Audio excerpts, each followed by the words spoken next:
और अब इस वक्त की बड़ी खबर, बीजेपी राष्ट्रीय अध्यक्ष जेपी नड्डा ने सीएम धामी से की बातचीत। तो जोशीमठ को लेकर सीएम से फोन पर बातचीत की है। नड्डा ने राहत और बचाव कार्यों की जानकारी ली कि किस तरह से प्रभावितों तक मदद पहुंचाई जा रही है, खाद्य किट किस तरह से पहुंचे। तो नड्डा ने फोन पर मुख्यमंत्री को निर्देश दिए प्रभावितों के साथ मानवतावादी व्यवहार हो और किसी भी तरह की जनहानि यहां पर ना हो, इस चीज को भी सुनिश्चित किया जाए। तो जेपी नड्डा ने प्रदेश अध्यक्ष महेंद्र भट्ट को भी इस संदर्भ में निर्देश जारी किए। बीजेपी कार्यकर्ताओं को राहत कार्यों में जुटने के निर्देश। तो बड़ी जानकारी आपको बता रहे हैं इस वक्त की। तो फोन पर बातचीत कर तमाम जानकारी यहां पर जोशीमठ के हालातों को लेकर जेपी नड्डा की तरफ से जुटाई गई और किसी भी तरह की जनहानि ना हो, यह सुनिश्चित किया जाए। तो वहीं जोशीमठ आपदा पर सीएम धामी का ट्वीट सामने आया। सरकार स्थानीय लोगों के हित का रख रही है ध्यान, तो बाजार की दर पर मुआवजा दिया जाएगा। सीएम धामी ने ट्वीट कर यह आश्वासन दिया है। तो बाजार की दर सुझाव लेकर तय की जाएगी। तो ट्वीट भी हम आपको दिखा रहे हैं। तो हमारी सरकार स्थानीय लोगों के हितों का पूरा तरीके से ध्यान रख रही है। जो स्थानीय लोग प्रभावित हुए हैं उनको बाजार दर पर मुआवजा दिया जाएगा। हालांकि जो स्थानीय लोग हैं वो बद्रीनाथ के तर्ज पर मुआवजे की मांग कर रहे हैं। तो बाजार की दर हितधारकों के सुझाव लेकर जनहित में तय की जाएगी। तो सीएम धामी का ये वो ट्वीट जो हम आपको टीवी स्क्रीन पर दिखा रहे हैं। तो जोशीमठ में आज से चिन्हित बिल्डिंगों को गिराने की कार्रवाई शुरू होनी है। जोशीमठ के 650 से ज्यादा मकानों में दरार आ चुकी है और बाहर रहना खतरे से खाली नहीं है। आज पीडब्ल्यूडी विभाग इन बिल्डिंगों को गिराने की कार्रवाई करेगा, लेकिन कुछ होटल्स और बिल्डिंगों के मालिक सही मुआवजे की मांग कर रहे हैं और अपनी मांग पर अड़े हुए हैं।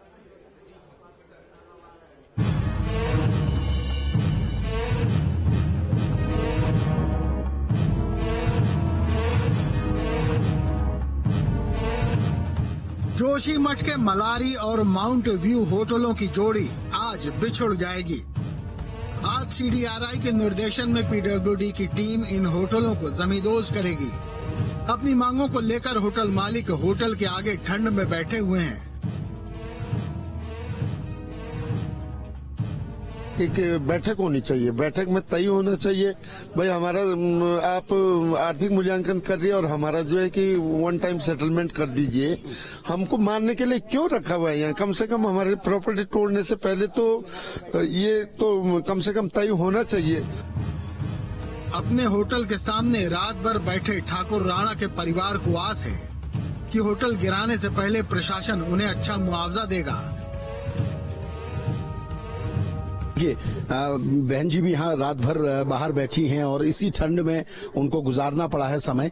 मैं उनसे भी बात करने की कोशिश करूंगा। माता जी ये बताइए, रात भर आप लोग यहीं पर आप लोग रहे हैं, ठंड भी रही होगी, मांग क्या है? बहुत हो रही है। मांग यही है कि जैसे बद्रीनाथ के तर्ज पे वन टाइम सेटलमेंट कर दो और जितना भी होटल का बनता है उतना दे दो और उसके बाद तोड़ भी दो और हम यहाँ से चले भी जाएंगे। नहीं तो जाएंगे कहाँ? कुछ नहीं है, यही होटल है सब कुछ। इसी में नहीं, बेसमेंट में रहते हैं, ऊपर ही होटल चलता है, नौकरी नहीं है, कुछ नहीं है, यही है सब कुछ। लेकिन समस्या सिर्फ 2 होटलों को गिराने भर की नहीं है। मौसम भी इस वक्त साथ नहीं दे रहा। बादलों की घेराबंदी हो चुकी है और बारिश हुई तो काम में बाधा पड़ सकती है और खतरा भी बढ़ सकता है।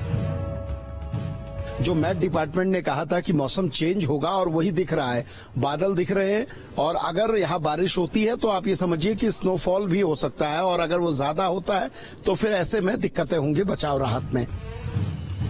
इसके अलावा दूसरी चुनौती इन होटलों के नीचे बने कई मकान हैं। अगर ये बिल्डिंग नीचे की ओर गिरेगी तो इन मकानों को खतरा हो सकता है। इसीलिए नीचे के लोग चाहते हैं कि जल्द से जल्द इन बिल्डिंगों को सुरक्षित तरीके से गिराया जाए।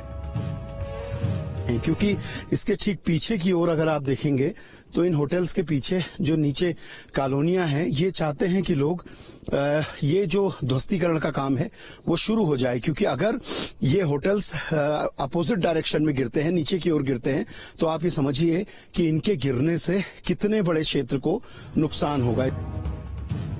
ठाकुर राणा ने 11 साल पहले होटल मलारी को जिस उम्मीद के साथ जोशीमठ में खड़ा किया था, वो उम्मीद भी इन बिल्डिंगों के साथ ही टूटती दिखाई पड़ रही है।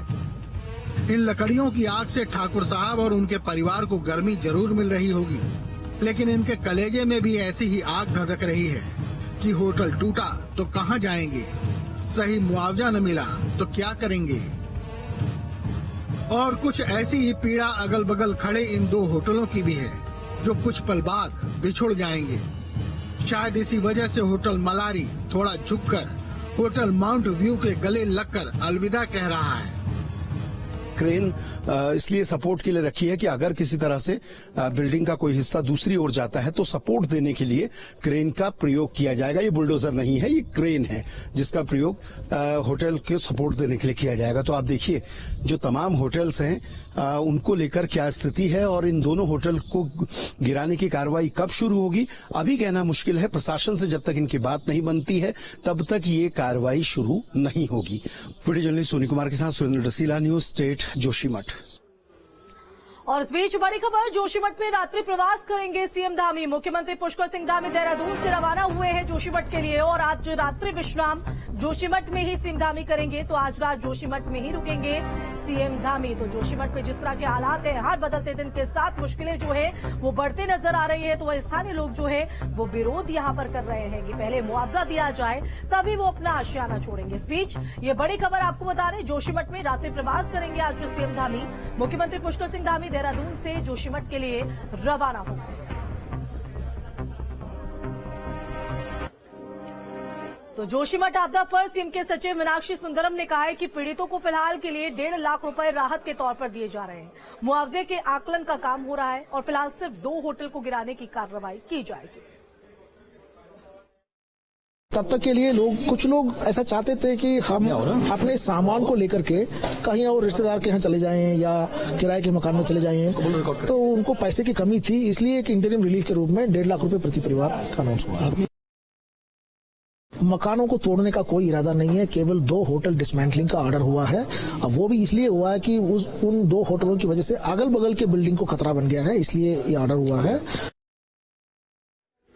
तो जोशीमठ के हालातों को लेकर पद्मभूषण और पद्म